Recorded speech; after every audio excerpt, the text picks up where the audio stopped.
Hello student, आज हम discuss करने वाले सेमीकंडक्टर डिवाइसेस जो एमएसटी सीईटी में 2 मार्क के लिए आता है। पहले हम उसके हेडिंग समझते हैं कि उसमें कौन से आर्टिकल कंसीडर किए जाते हैं।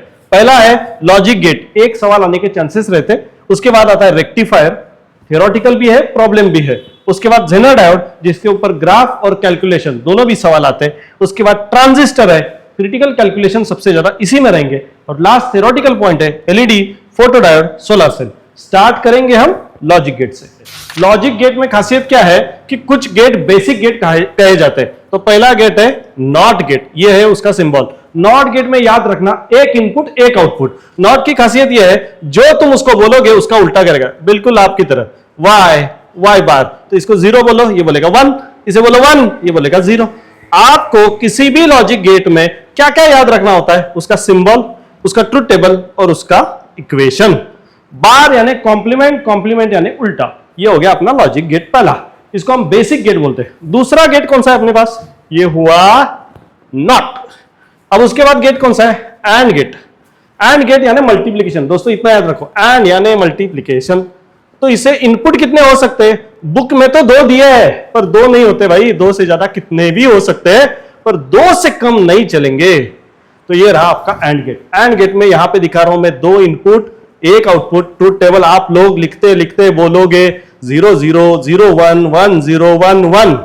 लिखो भाई, इसका मल्टीप्लीकेशन आना चाहिए। चलो देखते हैं आपको मल्टीप्लीकेशन आता है कि नहीं। 0 into 0 0, 0 into 1 0, 1 into 0 0, 1 into 1 1। Logic में एक तो 0 होगा या फिर 1 होगा, इससे ज्यादा कुछ नहीं होता। उसके आगे और गेट। कौन सा गेट? और गेट।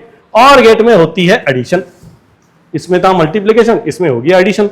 तो और गेट का सिंबल वही कहानी, 2 से ज्यादा इनपुट हो सकते हैं पर 2 से कम नहीं हो सकते। आउटपुट हमेशा एक ही रहेगा, क्योंकि एक तो 0 होगा या फिर 1 होगा। आप एक काम कर सकते हो, होमवर्क के लिए इसे 3 इनपुट लगाओ और आउटपुट ट्रुथ टेबल लिख के बता दो। इसका एक इक्वेशन रह गया, y = a.b, बना अपना एंड गेट। दूसरा गेट है और गेट। और गेट में वही कहानी, a b y। तो 0 0, इसका आउटपुट आएगा 0 + 0, करेक्ट 0, 1 0, 1 + 0 1, 0 1, इसका कॉम्बिनेशन आएगा 1। अब यहां पे 1 + 1 लोग बताते 2, गलत है भाई, 1 ही आएगा, क्योंकि इसमें 1 या फिर 0 ही होगा। 2 ऐसी कोई नंबर नहीं होते, ऐसे कोई नंबर नहीं होते।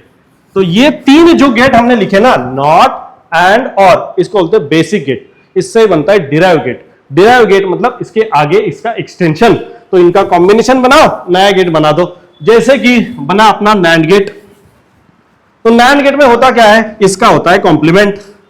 अब जहां 1 है वहां करो 0, जहां 0 है वहां करो 1। तो क्या बनेगा? यहां पे 1, यहां पे 1, यहां पे 1, ये बना 0। तो गेट कौन सा बना? NAND gate. मल्टीप्लीकेशन तो है पर उसका कॉम्प्लीमेंट। तो और गेट कौन सा है? Nor gate. नॉर गेट में क्या किया जाता है? एडिशन तो करते ही है पर उसका कॉम्प्लीमेंट। डायग्राम में एक चीज रह गई, वो है बबल। इधर भी बबल देना पड़ेगा। Bubble indicate complement. आउटपुट निकालो फिर कॉम्प्लीमेंट करो। तो यहां पे क्या है? 0 0, उल्टा करने के लिए मैंने बोला है, तो आप लिख सकते हो। आप खुद लिख के बताओ इसमें क्या आउटपुट आएगा। 0 0, एडिशन आती है 0 पर उल्टा लिखना है 1। 1 + 0, आंसर आता है 1 पर लिखेंगे 0। 0 + 1, आंसर आता है 1 पर हम लिखेंगे 0, क्योंकि कॉम्प्लीमेंट है। 1 + 1, आंसर आता है 1 पर हम लिखेंगे 0। ये हो गया नॉर गेट, दोनों हो गए डिराइव गेट। तो बचा कौन सा गेट? एक गेट बचा, वो है अपना XOR गेट। XOR को लिखने का तरीका ऐसा भी है, EXOR या XOR, ऐसे भी लिखते हैं। अब इसमें ट्रुथ टेबल समझते हैं। वही कहानी, 2 से ज्यादा इनपुट और एक ही output, A B Y, A B Y। चलो बताते जाओ। इसमें टेबल रह गया, बाद में A + B का कॉम्प्लीमेंट। सिर्फ और होता तो A + B। आगे जाते हैं 0 0 0 1 1 0 1 1। इसमें कैसे याद रखे सर? इसका इक्वेशन बताओ, ध्यान दो। y = a + सर्कल का भी, मतलब इसमें सम ऑफ प्रोडक्ट इक्वेशन है। तो सम ऑफ प्रोडक्ट जब होता है तब आपको याद रखना है 0 और 1, यानी ऑड नंबर्स ऑफ 1 रहेंगे तब आउटपुट इसका 1 आएगा। मतलब यहां आएगा 0, ये ऑड है ना, 0 एक बार आया, 1 एक बार आया, मतलब ऑड है, 1 आएगा। यहां पे एक बार, यहां पे 0 आएगा 1, यहां पे 2 बार 1 आया है, आउटपुट आएगा 0। इस तरह से हमारे सभी लॉजिक गेट खत्म हुए। डायरेक्ट लॉजिक गेट पे भी सवाल आता है या फिर यूनिवर्सल गेट पे सवाल आता है। क्रिटिकल सवाल यूनिवर्सल का होता है, वो हम लास्ट में देखेंगे। हम यहां पे सिर्फ थ्योरी डिस्कस कर रहे हैं, लॉजिक गेट की थ्योरी यहां पे खत्म होती है। अगला पॉइंट है रेक्टिफायर। रेक्टिफायर का सबसे इंपॉर्टेंट मीनिंग यह है एसी को डीसी में कन्वर्ट करना। दोबारा, एसी को डीसी में कन्वर्ट करना। तो ध्यान से देखो, रेक्टिफायर हमारे सिलेबस में दो है। हालांकि रेक्टिफायर बहुत सारे होते हैं पर सिलेबस में दो ही है, full wave rectifier and half wave rectifier. नाम में ये हाफ मतलब क्या होता है बताओ मुझे? हाफ का मतलब आधा, फुल का मतलब पूरा। मतलब जो वेव को पूरा कन्वर्ट करे उसको बोलेंगे फुल वेव, जो वेव को आधा कन्वर्ट करे उसको कहेंगे हाफ वेव। ध्यान से देखो, यहां पे डायोड एक इस्तेमाल, एक रजिस्टर, हाफ वेव रेक्टिफायर। यहां पे दो diode, register, full wave rectifier. Full wave rectifier में सेंटर टैप इस्तेमाल किया जाता है। मैं वर्ड जो बोल रहा हूं उसकी तरफ ध्यान देना। पूछा गया है कि हाफ वेव में सेंटर टैप ट्रांसफार्मर की जरूरत है क्या? गलत। फुल वेव में जरूरत है सेंटर टैप की, हाफ वेव में जरूरत नहीं। क्यों? एक ही डायोड है। तो सवाल कैसे आएगा? तो पहले तो वेवफॉर्म समझ लो। ये देखो वेवफॉर्म है इसकी। कभी भी वेवफॉर्म ड्रॉ करते समय तीन होने चाहिए, प्लस, पॉजिटिव, निगेटिव, फिर पॉजिटिव, यानी उसकी साइकिल पूरी कंप्लीट हो जाएगी। अब ये अगर इनपुट है तो आउटपुट कैसा आएगा सर हाफ वेव का? ये इस तरह से आएगा, यानी यहां पे D1 ऑन, यहां पे ऑफ, यहां पे D1 ऑन, एक बार ऑन एक बार ऑफ। ज्यादा डिटेल में नहीं जाएंगे, कंसेप्ट जितनी जरूरी है उसी के ऊपर बात करेंगे। सवाल कैसे आएगा मैं बताता हूं, ध्यान देना। आपको पूछेंगे कि इनपुट जो फ्रीक्वेंसी है, मतलब यहां पे मैंने जो फ्रीक्वेंसी दी है वो 50 हर्ट्ज है, और आपको बोलेंगे बता आउटपुट में फ्रीक्वेंसी कितनी आएगी? तुम बोलोगे 50। कोई टेंशन लेने की जरूरत नहीं। अब ये सब ढूंढा कैसे आपने? देखो, ये एक साइकिल है, एक साइकिल में पॉजिटिव वेव्स कितने आए वो काउंट करना होता है। तो एक साइकिल में एक बार आए, इसका मतलब जितने वेव्स है उतने एक बार ही आएगा, यानी जितनी इनपुट फ्रीक्वेंसी उतनी output frequency for half wave rectifier. 10 बार सवाल आ चुका है, यही सवाल घुमा फिरा के सवाल यही होता है, पैटर्न यही होता है। तो आप लिखोगे input frequency is equal to output frequency. अब आते हैं फुल वेव की तरफ। देखो, पूरे साइकिल का हाफ, यहां पे क्या स्टोरी होगी पता होगा आपको। जैसे कि ये हो गया आपका एक साइकिल, इसका आउटपुट आएगा इस तरह से, खटक खटक खटक, पूरा कन्वर्ट हो गया। यहां पे एक बार D1 ऑन, एक बार D2 ऑन, एक बार D1 ऑन, एक बार D2 ऑन, यही कहानी। अब देखो एक साइकिल में वेव कितने आए? 2, मतलब 2 गुना बढ़ गया।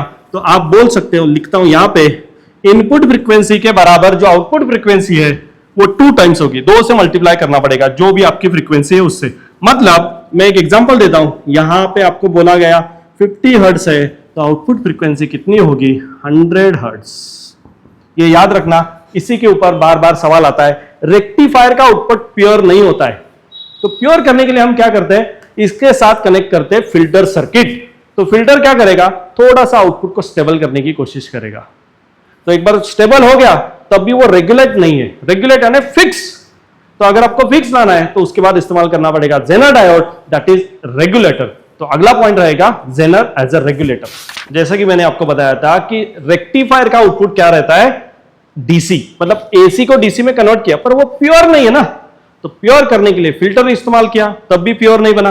तब हम इस्तेमाल करेंगे Zener diode as a regulator. Regulator यानी स्टेबल करना, मतलब तुमने उसको 6 वोल्ट दिया और वो 5 वोल्ट का रेगुलेटर है, तो वो आपको 5 वोल्ट ही देगा। आपने उसको 7 वोल्ट दिया और वो 5 वोल्ट का रेगुलेटर है, तभी 5 ही वोल्ट देगा, वोल्टेज को चेंज नहीं करेगा। That is what regulation. Regulation है स्टेबल करना, स्थिर कर देना। तो उसकी डायग्राम क्या है वो समझते हैं। देखो, पहले तो आपको लेना है रजिस्टर। सर ले लिया रजिस्टर। फिर zener diode will be connected in reverse bias. कैसे?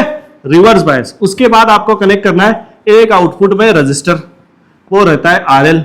ये रहा आपका जेनर डायोड और ये रहा RS। अब इनपुट जो होता है वो हमेशा हम लेफ्ट साइड देते हैं। तो ये रहा आपका Vin, ये रहा आपका VO। तो अब इसके इक्वेशन देखते हैं।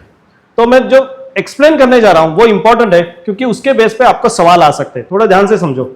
ये 2 पैरेलल में कनेक्टेड है और हमें बताया पैरेलल में आउटपुट वोल्टेज या फिर कनेक्टेड लाइन सेम वोल्टेज देती है।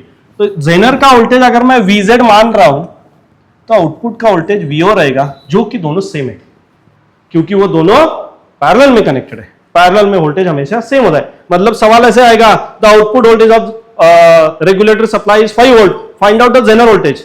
कुछ नहीं, वही वोल्टेज जो दिया है। सॉल्व करने की जरूरत नहीं है, आपको समझ में आना चाहिए कि ये वोल्टेज दोनों सेम है। अब इसके बारे में, करंट के बारे में सोचते हैं या फिर वोल्टेज ही कंटिन्यू करते हैं। इसको Vs बोल देते हैं, इसको Vz। तो देखो ये सीरीज है, सीरीज में वोल्टेज डिवाइड हो जाता है, तो Vin जो है थोड़ा Vs को मिलेगा, थोड़ा Vd को मिलेगा।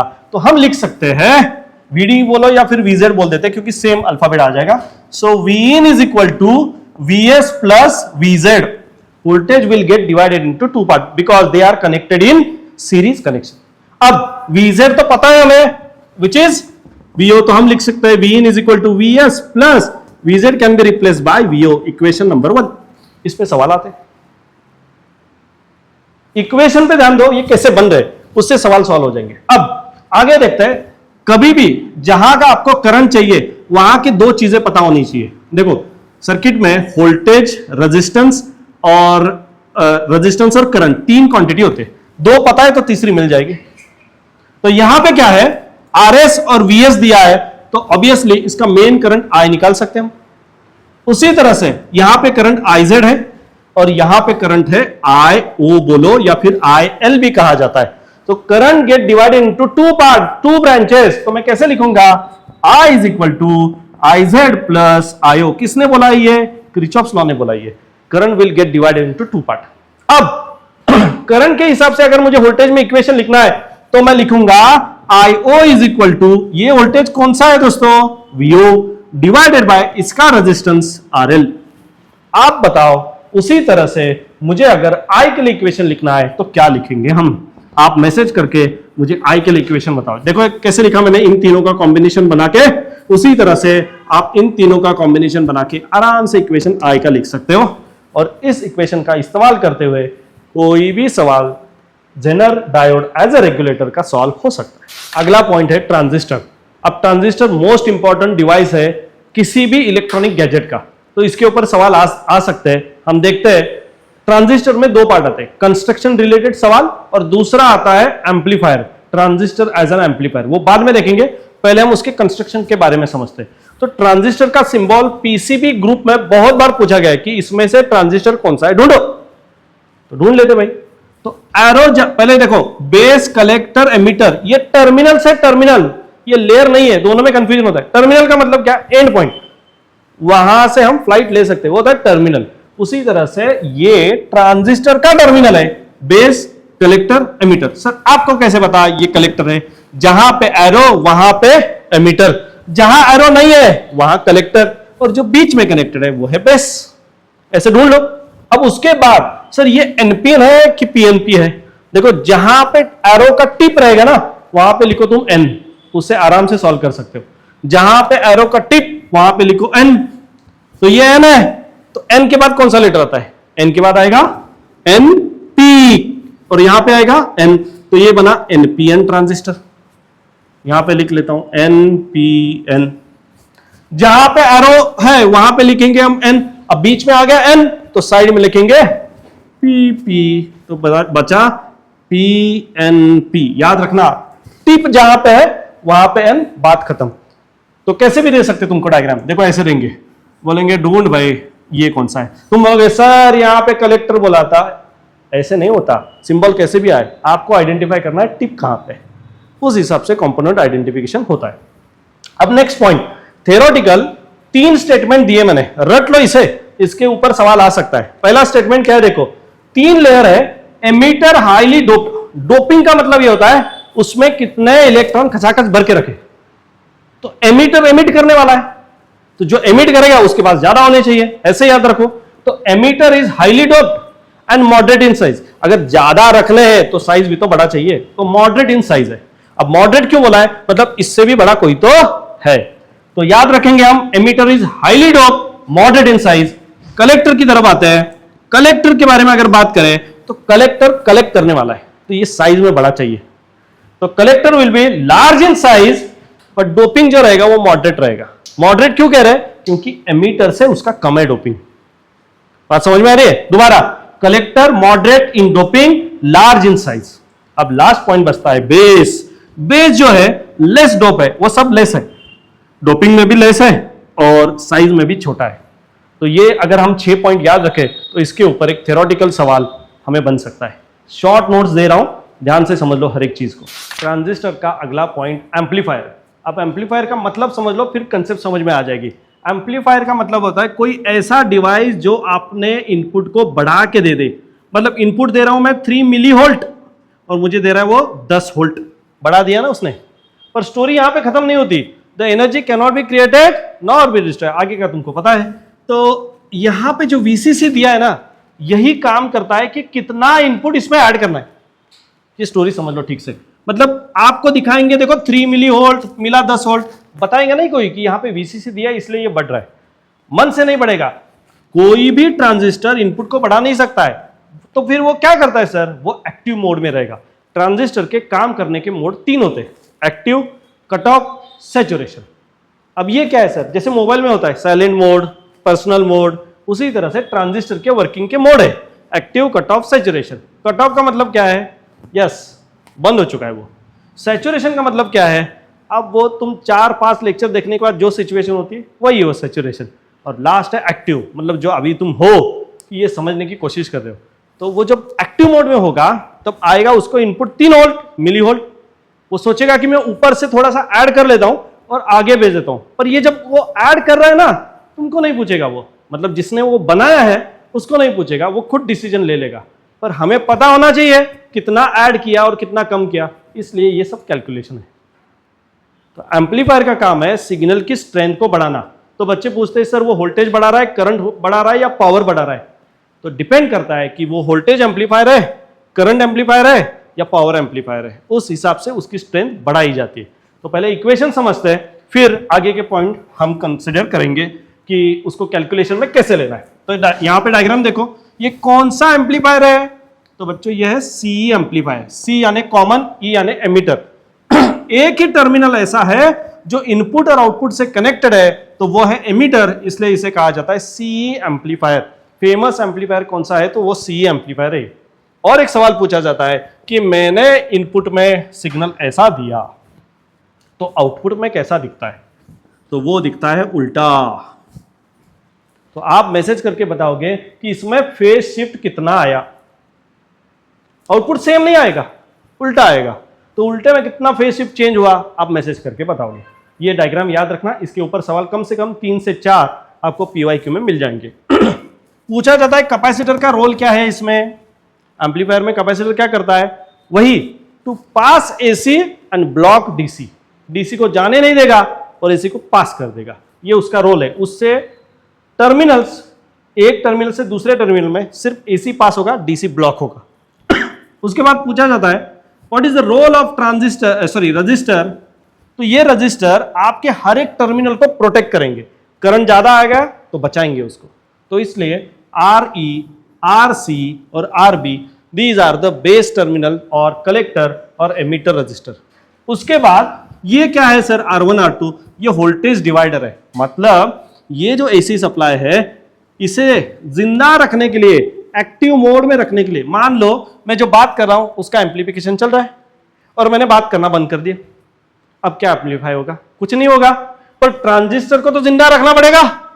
तो ये जो वोल्टेज डिवाइडर है ये इसे जिंदा रखेगा। मतलब ये रहे ना रहे, ये वोल्टेज इसको मिलता रहेगा और ट्रांजिस्टर एक्टिव मोड में रहेगा, क्योंकि हमको नहीं पता ना बाद में आदमी कब बात करने वाला है। तो ये इसे एक्टिव मोड में रखेगा।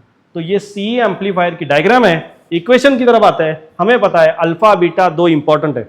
बच्चों को बार बार ऐसा लगता है कौन अल्फा कौन बीटा, याद रखने का तरीका बता दो। देखो बीटा के नीचे बी है और ऊपर हर जगह आईसी है, तो याद रखने के लिए आसानी है। बीटा में रहेगा आईसी आईसी, अल्फा रहेगा नीचे आई, इतना याद रखो। कभी कभी ये भी दिक्कत आती है, वर्ड ऐसे इस्तेमाल करते हैं कि गिवन अल्फा है कि बीटा है समझ में नहीं आता, क्योंकि उसको ऐसा यूनिट है ही नहीं, क्योंकि करंट डिवाइडेड बाय करंट है। तो कैसे पहचाने सर? तो याद रखो बीटा जो होता है वो 1 से ज्यादा होगा, पॉइंट में कभी नहीं होगा। अल्फा जो है वो हमेशा पॉइंट में होगा। जो पॉइंट में दिया है वो पक्का अल्फा है, जो 1 से ज्यादा है वो हमेशा बीटा है। सर कैसे ये पता चला? देखो यहां पे इक्वेशन है I is equal to IC plus IB। अब सोच के देखो, एमीटर करंट एमिट कर रहा है तो किसको ज्यादा मिलना चाहिए? करंट ज्यादा मिलेगा कलेक्टर को, जो कलेक्ट करने वाला है। तो कम कहां पे रहेगा? IB में। तो इसका मतलब ये इन दोनों का जो रेशियो है अप्रोक्सीमेटली 1 के करीब आएगा, आइडियली 1 आएगा। और प्रैक्टिकली 1 नहीं आएगा, जो भी फैक्टर कम होगा वो बीटा में चला जाएगा। जिसको मैथमेटिकल ये कंसेप्ट समझ में आ रही है वो याद रखे, या फिर जिसको नहीं पता चल रहा है वो ऐसे याद रखे, अल्फा हमेशा पॉइंट में, बीटा हमेशा 1 से ज्यादा। ये इक्वेशन है I is equal to IC plus IB। Alpha का रिलेशन होता है alpha is equal to beta upon 1 plus beta. इसके ऊपर भी सवाल है 69 डिवाइड बाय 70, ये फेमस सवाल है। बीटा का सवाल है alpha divide by 1 minus alpha, ये माइनस में ये प्लस में। इससे बेहतर है कि ये रिलेशन याद रखो, इससे बहुत सारे सवाल सॉल्व होते हैं। 1 upon alpha is equal to 1 plus 1 upon beta, दोनों रिलेशन सेम है, लिखने का तरीका अलग है। और एक बात सबसे इंपॉर्टेंट, इसमें बहुत सारे ना मल्टीप्लिकेशन के सवाल आएंगे, ऐसे बताएंगे alpha beta divide by 1 minus alpha beta, बता इसका आंसर क्या है। ज्यादातर इसके जो सवाल है इसका आंसर 1 ही आता है। ऐसा नहीं है कि हमेशा ऐसा कुछ भी आए तो 1 लिखोगे, पर देखना कि कहीं इसका आंसर 1 तो नहीं आ रहा है, क्योंकि इसका सभी रिलेशन इस 1 के साथ होता है। तो इक्वेशन में क्या है, 1 upon alpha is equal to 1 plus 1 upon beta, तो एडजस्ट करने के बाद इस साइड सिर्फ 1 आता है, वही एडजस्टमेंट दी जाती है। और कोशिश करना कि आप सॉल्व करो, पर फिर भी कुछ गलत हो रहा है तो ऑप्शन में देखना कहीं 1 तो नहीं है, तो मैक्सिमम आंसर इसके 1 ही आते हैं। ये सब हमारा ट्रांजिस्टर है, इसके बाहर का ट्रांजिस्टर के ऊपर सवाल नहीं आएगा। ट्रांजिस्टर को हमने 2 पार्ट में कवर किया, एक थ्योरी और एक कैलकुलेशन। इसके सवाल हम देखेंगे इस वीडियो में, सिर्फ हम थ्योरी कॉन्सेप्ट क्लियर करके ले रहे हैं। अगला point LED photodiode solar cell, इसके ऊपर प्रॉब्लम आए तो सिर्फ एक फॉर्मूले पे आएगा, E is equal to h nu is equal to HC by lambda.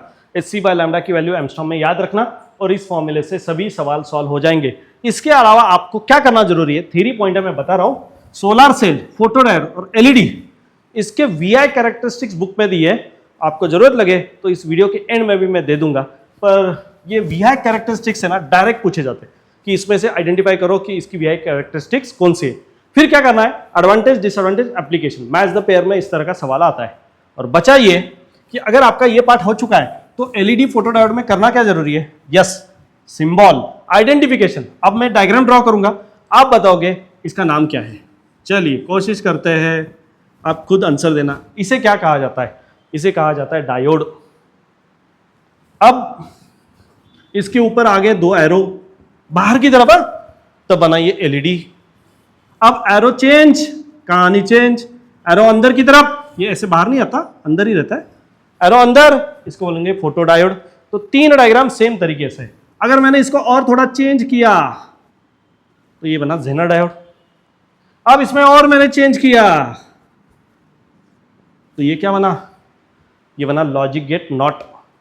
Sir फिर ये क्या है, ये भी कभी कभी देते हैं, ये कुछ नहीं है, ये है बफर। अपने सिलेबस में नहीं है, पर ऑप्शन 4 डालने होते हैं ना उनको, तो इसलिए ये भी ऐड कर दे, इसको बोलते हैं बफर। तो आपने खुद से ये जो डायग्राम मैंने दिखाई फास्ट, वो आपको ड्रॉ करना है। जो भी हम नोट्स दे रहे हैं ना, वो मोस्ट इंपॉर्टेंट है, आप अच्छे से नोटबुक लेके बैठो और अच्छे से लिखो। बीच बीच में हम सवाल पूछ रहे हैं, उसके भी आंसर देना जरूरी है, ताकि आपके कॉन्सेप्ट क्लियर हो जाए और आप एक अच्छे से CET की प्रिपरेशन कर सको। Thank you for watching this video. Please like, subscribe our channel and press bell button so you will get maximum notification of our channel. Thank you.